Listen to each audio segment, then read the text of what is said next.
We're born with a voice and we die with a voice, but a lot of people end up not knowing how they sound. So you need to build a relationship with your voice. One of my goals in life is just to master myself, and I think that's the process of it. I've got a PhD, I'm done for life. You're never done. And learning is not always just at a university or courses. Learning is from anyone. I mean, if you think of a baby when they were born, they were swaddled. So when we're feeling uncomfortable in public, you might find that you actually hold yourself. A little bit of silence can't do any harm. Especially if you're rushing and rushing and rushing, your breathing will be fast, your heart rate will be fast. There's nothing wrong with just doing a pause. With questions, ask people questions. Don't always state the facts. Hey yo, it's the Life Shot Podcast. Change your world and change the world.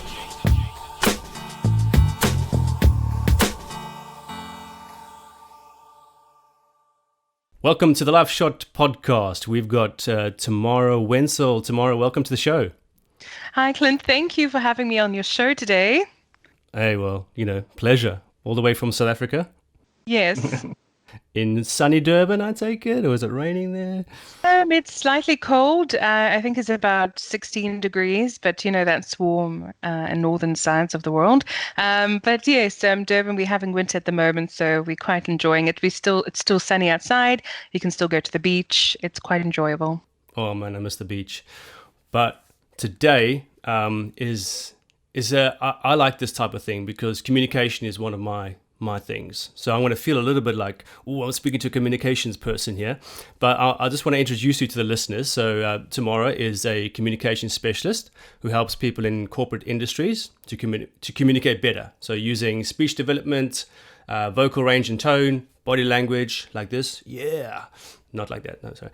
Gestures, eye contact, speech formula patterns, and her top 4 skills are public speaking, vocal management, customer service communications, and English development frameworks. Tamara, it's so good to have you on the show. And today we're going to talk about, communication, so like listening and speaking. So just give us a brief, because you were telling me that you're going to be traveling soon. Just tell us about your travels that are coming up. Okay, so I train different types of groups for different trainings in Durban and also locally and internationally. So it all depends on different workshops that we do. Sometimes it's customer service, sometimes it's communications and public speaking. For example, I taught a one-day 8-hour public speaking conference yesterday. So with 10 people from a transport company, and there's all different types of conflicts. So sometimes people are sales managers, some of them are executives, or some of them are in management, and they just don't know what to do when they come up to present in front of a class or in front of their team, and they freeze or they start stuttering. Stage fright. And yesterday we had one example of a male. He was a sales manager, and he came up and I just asked him to read one passage. It was a speech from Nelson Mandela, and 3 times in the passage he ran away. Because he could not keep standing there. And it's really this fear that we have of conversations, of dialogue, of public speaking. So I travel all different places. I've been to Nigeria. I've done trainings there. I've done a training in Sao Paulo in Brazil. I'm often called up to Johannesburg or Cape Town for trainings. I work with different corporates like in Mpangeni and Richards Bay, in Kokstad. And at the end of September, I'll be going for a mini conference. One of my clients is setting up a public speaking forum in their academy, and I'm going to just be talking about the aspects of accent neutralization, as well as different phonic sounds when it comes to the English language. So that will be happening in Tel Aviv in Israel. And I decided that I'm not just going to go for one day, fly all the way there for one day. So I've also joined a touring company. So I will be exploring Israel, Jordan, and Egypt over 12 days. It will be my first time in those countries. I'm quite excited, but also I'm going to be looking at the historical aspects of different religions as well, and obviously through the Christian religion as well. but I'm quite excited for it because what I like about my job is that it takes me places. Mm. And wherever I go, I try always squeeze in an extra day or two to find out about the cultures, about the people, and the languages. And I think people are amazing. You're really out of your comfort zone when you get to travel. And you also miss home a lot more when you travel. And you're taking your kids with you, or My they stay son, behind? Luca, he's 21 months old, so he won't be able to come with me. But I've got my grandparents and my parents and his Mm-hmm. nanny will be Mm. watching him. And I'd often, this will be the longest away from him. I've normally gone 5 days. Last year, I went twice to Nigeria for 5 days, and I travel and I come back. So this will be the longest, but he is used to me traveling, and then I often take the week off of work when I come back, so I spend time with him. Cool. But he's still young, but I do like to take him when I travel as well. When I go to Cape Town, he comes with me. We're going back to the UK next year, hopefully in May, so he's going to come through. All right. Well, you got to come So see you've us. got to juggle it. Yes, I will come through, or mainly looking to go to family in Bristol and Yeah. Colchester, and obviously Monmouth in Wales. But we will definitely find out where you are and just train Yeah, yeah. and map it Oh, we through. can collaborate in something. So, Yes. with you've got a small child, and communications, obviously, the way we communicate can really help us in life or hinder us. So, I'm just thinking, why, just give us a framework of why it's important. I think we all know intuitively why it's important to communicate well. But I suppose from your perspective, you're trying to teach people how to communicate well from maybe doing a speech or something like that. But just from the life perspective, would you encourage people to get better at communication just for general purposes? Yes, I would definitely recommend them because if you look at the human form in all types of nature, even when you're looking at animals, they communicate. Dogs through barking, lions through roaring, different gruntings. And when it comes to humans and the psychology, if we look into it, that we have to communicate through eye contact, through gestures. Different cultures have different gestures. You might find like Italians or Brazilians like to use their hands more. Different people like to have closed off gestures, but your body, without you even speaking, is giving off signals all the time. Your body posture, your eye contact, what your eyebrows are doing, whether you're smiling or not, your head position. So that all comes into factor before even someone starts talking to you. If someone starts to talk to you and they're already there squinting their eyebrows, you already feel, You're okay, like, this is quite they don't understand me. serious. Yeah. You know, what are they saying? And you might even think that the person is maybe they've lost their glasses and they're actually squinting at you because they can't see you, but Or they're you hard of hearing or completely, something. yeah, they're hard of hearing. So you think, oh my goodness, they're being so rude, so disrespectful. So communication is key to all elements because for you to be taken seriously, whether it's a conversation between a husband and wife, between a kid and their parent, or a boss and its employee, we've got to take into our affect our communication. And with having cell phones, we constantly have the screen in front of our face. So when we go to a restaurant, the first thing we do is we sit down and we put our phone on the table. And even though you're talking to a friend or a spouse or a child, you're already adding a third person into the conversation. Mm. We've also stopped describing. So Yeah. before we used to say to people, you know what?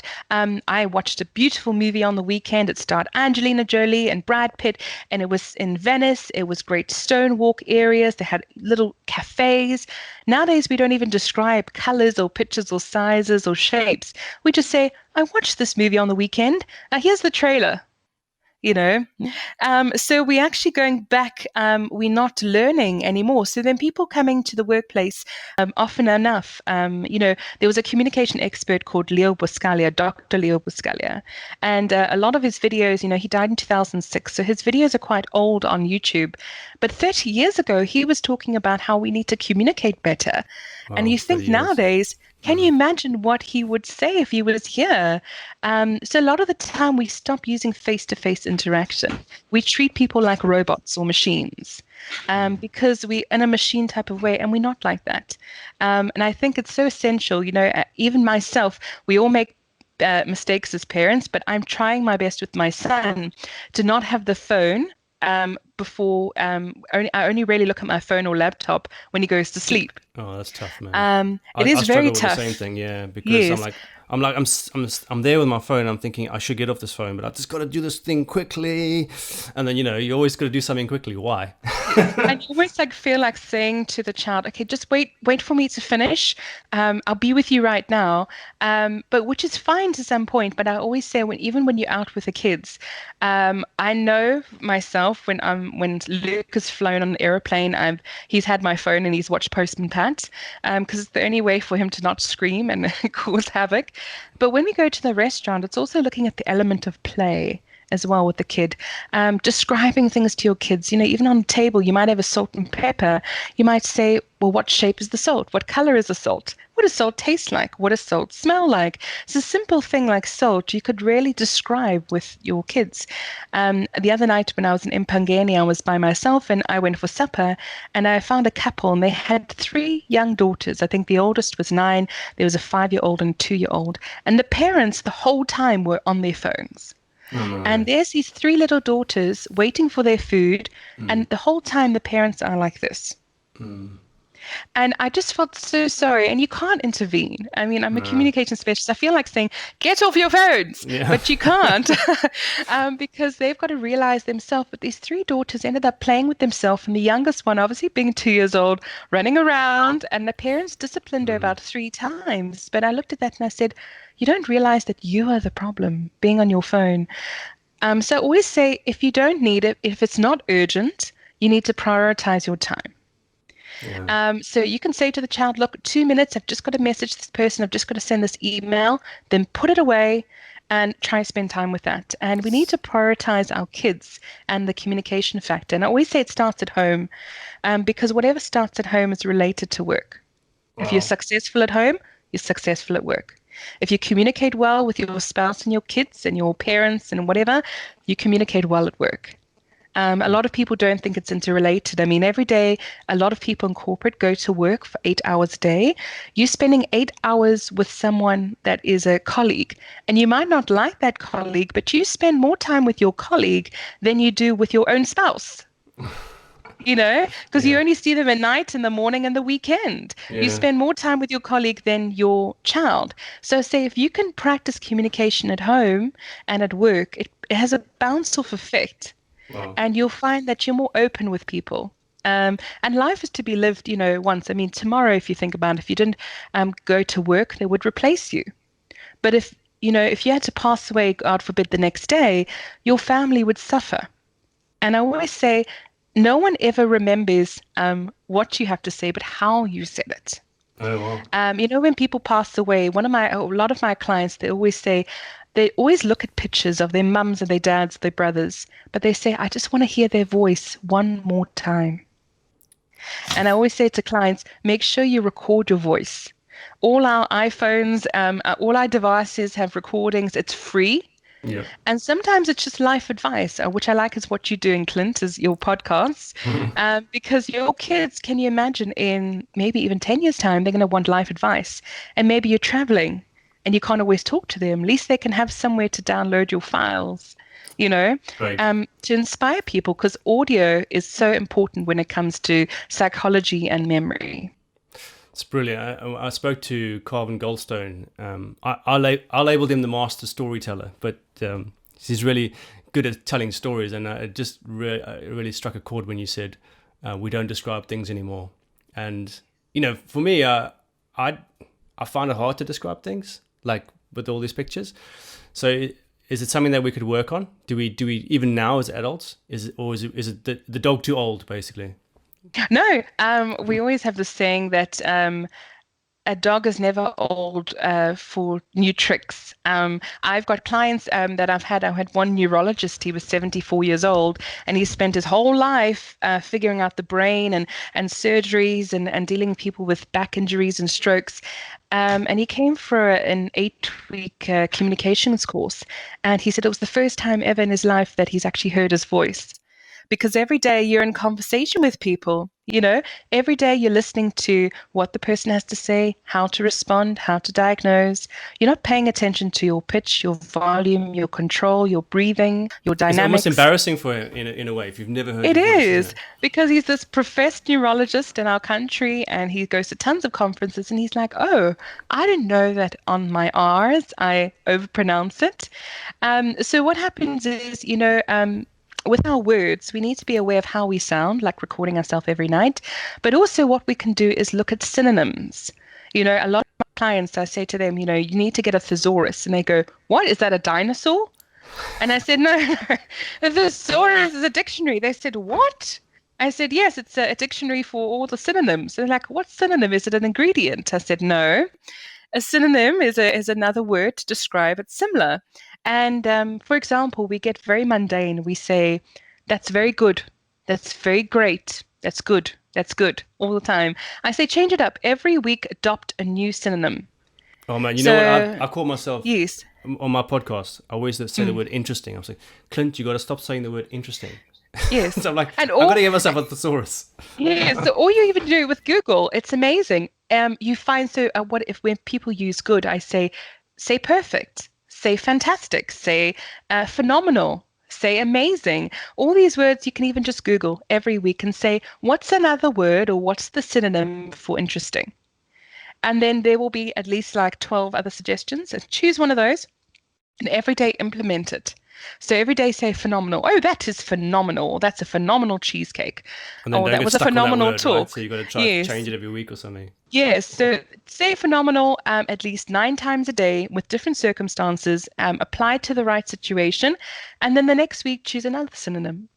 And you'll find that, oh, wow, I'm learning new words. And also the best place to learn and the most cheapest place to learn is the newspaper. Right. Um, if a lot of people end up when we read, our attention span is so short because on Instagram and Facebook, we just swipe all the time. And I say, get the newspaper down, choose the front cover, and read every single word out loud from every article on the front cover, from the top to the bottom. And then you start to realize, oh, there's words there I've never heard before. What does the word methodology mean? Okay, let me Google it. Oh, it means this. I mean, Google's so amazing now. You've even got the Cambridge Dictionary, you've got the Yeah. normal Google, and it gives you the audio button. To So hear you what can it hear sounds the like. Okay. American, yeah, the pronunciation, the American and the British pronunciation of it. So it's incredible. It's actually just us reteaching ourselves. So I keep on inspiring. I we mean, can learn from journalists. yes, I mean, I've got a Bachelor of Arts in English literature, and a lot of people think, well, once you've studied there, that's enough. I will still be learning new English words until I'm 90 years old. Well, one of my goals in life is just to master myself, and I think that's the process of it. No one can fully understand each language, and I believe also expanding our languages help. I'm fluent in Portuguese because I spent some time in Brazil, and through that, a lot of words are similar. You With the start to Latin pick up structure. those similarities, don't you? Yes, yes. Yeah, in linguistics, they normally say the Latin languages are English came from Latin. So in English, you'll have the word serpent, and in French, the word serpent means snake. And then in Portuguese, like there'll be a word diferencia, which means differences. So it's not completely different. But I think the most important part of life is that we learn all the time, continue learning. I mean, my mom is one of the great examples. She got her PhD 2 months ago in oncology nursing in compassion fatigue. So she's looking at burnout for doctors who have cancer patients. So Wow. they get suicidal and depressed. So she looked at interventions. And my mom's 56 years old and she got her PhD. And she's continually learning all the time. And I Amazing. get sick of it when people my age or in their 30s or 40s say, you know what? I got a PhD, I'm done for life. And you Mm. never done. And learning is not always just at a university or courses. Learning is from anyone. I mean, around us, I always teach this to my clients. In an office like yesterday, I had 10 clients, and within those 10 clients, there were four languages: English, Afrikaans, Zulu, and there were two Chinese people that spoke Mandarin. And I said, sometimes if you know someone who speaks another language, just ask them every week, or every day, what's a word for sugar or milk or conversation? And you just get a little book and write it down. And then you've completely learned and you're starting to learn a new language. There are apps that are free, like Duolingo as well, to help you with languages. But once you keep on learning, your brain develops new neurons. And the more you have new neurons, the more intelligent and wise you become because you're more sensible and humble to the world and its understanding.